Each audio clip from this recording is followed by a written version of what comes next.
बड़ी कठिनता से मनुष्य देह की प्राप्ति होती है, तुम उसे बेकार में व्यर्थ गंवा रहे हो। अब समझ भी नहीं आ रहा उनको कि हमारा मार्ग क्या है। क्यों? अहंकार, मन बुद्धि की अधीनता, गुरु की अधीनता नहीं होने देती। और आए किस लिए हो? आए ही तो हो इसी रस के अधीन होने के लिए। कर क्या रहे हो यही समझ में नहीं आ रहा। मन बुद्धि की अधीनता, कमरा मिल जाएगा, सब जगह तुम्हें भोजन मिल जाएगा, सब जगह जी लोगे, तो जी तो सुअर कुत्ता भी रहे हैं। क्या जीने के लिए बाबा जी बोले हो? क्या जीने के लिए परमार्थ के पथिक हुए हो? क्या अरे रस पीने के लिए हुए हो? वो होगा अधीनता से। अधीनता, जो हरि गुरु की अधीनता स्वीकार करता है, ये प्रेम रस उसको प्राप्त होता है। तुम विरुद्ध आचरण क्यों कर रहे हो?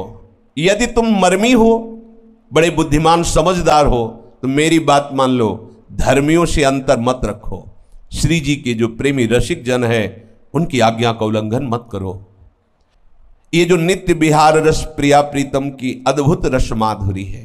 देखो, कुछ उपासक जो बात को नहीं समझ पाते हैं, वो कहते हैं कि हमारा जब हम सुधा निधि पढ़ते, चतुरासी जी का अर्थ पढ़ते, तो हमारा मन ऐसा, हम कहते हैं कि केवल तुम वाणी का पाठ करो और इतना ध्यान रखो कि ये वो श्री कृष्ण है जिनके लिए बड़े बड़े परमहंस महापुरुष कि हृदय में एक बार चरण झलक जाए, इसके लिए पूरा जीवन अर्पित किए, एक बड़ी कठोर तपस्या और साधना करते हैं। मुनि मन ध्यान धरत नहीं पावत, ध्येयम सदा परिभवग्नम अभीष्ट दोहम। बड़े बड़े महापुरुष अपनी कामना की पूर्ति के लिए इनके चरणों की आराधना करते हैं। अरे कोई ब्रह्म प्राप्त करना चाहता है, कोई सिद्धियां, जो भी, योग प्रभाव विदिता अखिल कर्म बंधा, यत पाद पंकज पराग निषेव तृप्ता, योग प्रभाव विदिता अखिल कर्म बंधा। जिनके इसी चरण रज का चिंतन करके बड़े बड़े योगी कर्म बंधनों को छिन्न भिन्न करके परमात्मा स्वरूप में स्थित हो जाते हैं, वो प्रभु हैं। और उनके हृदय के गाढ़ प्रेम का सार प्रिया जो है, जिन प्रभु के श्री अंग के लिए कहा गया है, चिदानंद में देह तुम्हारी विगत विकार जान अधिकारी। अरे उन प्रिया प्रीतम के आराध्य देव के अद्भुत प्रेम विलास को तुम मानुषिक बुद्धि से कैसे जान सकते हो? तुम्हें सिर्फ इतना दृश्य भावना करनी है। हमारे मालिक बैठे हैं श्यामा श्याम, उनका जस गा रहे हैं, उनका नाम जप कर रहे हैं। उनके यहां जैसे अम्बरीश जी करेर हरो मंदिर मार्जना दिशु, उनकी परिचर्या में लगे, बस इस भावना से लगो। स्वामी की ऐसी अद्भुत रूप माधुरी, ऐसा अद्भुत महात्म है कि देह भाव खत्म जब हो जाएगा और सहचरी भाव जागृत होगा, तब केवल आंसू चलेंगे। ये वो लीला नहीं है जो तुम भावना में समझ जाते हो। हाँ, कि आलिंगन चुंबन परिरंभन का तात्पर्य कि स्त्री और पुरुष आलिंगन कर रहा है, नहीं नहीं नहीं।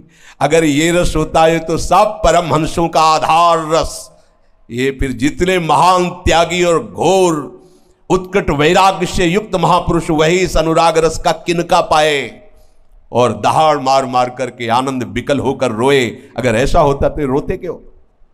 ऐसा होता तो ये परमहंस जो मोक्ष का भी त्याग कर दिए एक रस के किनका से, तो आप समझो आप इतनी निम्न धारा में हो कि इतनी ऊंचाई के रस को जान नहीं पा रहे। आप केवल इतना देखो भावना में, मेरे मालिक श्यामा श्याम, बस श्रवण कथन सुन। जो अभी पीछे आया कि आप ऐसी विरुद्ध बात क्यों करते हो, पहले नवधा भक्ति का अनुष्ठान करो इनके लिए, तब आपको समझ में आएगा क्या है। इसीलिए रसिकों के संग के अनुसार वो जो उपदेश करें, सिर्फ उतनी धारा में चलो।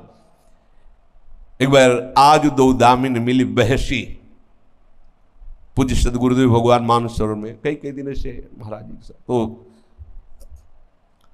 लता पकड़े हुए महाराज जी से सहज में ऐसे महाराज जी बोल रहे थे और भावना, वो समर्थ महापुरुषों का ऐसा ही प्रताप होता है।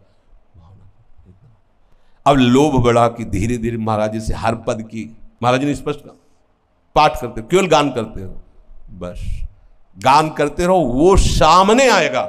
जब सामने आएगा तो देख रहे हो, समझाने की जरूरत ही नहीं, ये ऐसी समर्थ वाणी है। श्याम श्यामा प्रगट प्रगट अक्षर निकट प्रगट रस स्रवत अति मधुर वाणी। श्री प्रिया प्रीतम के इस प्रेम रस धर्म के जो सिद्धांत है, आदेश है, तुमको चाहिए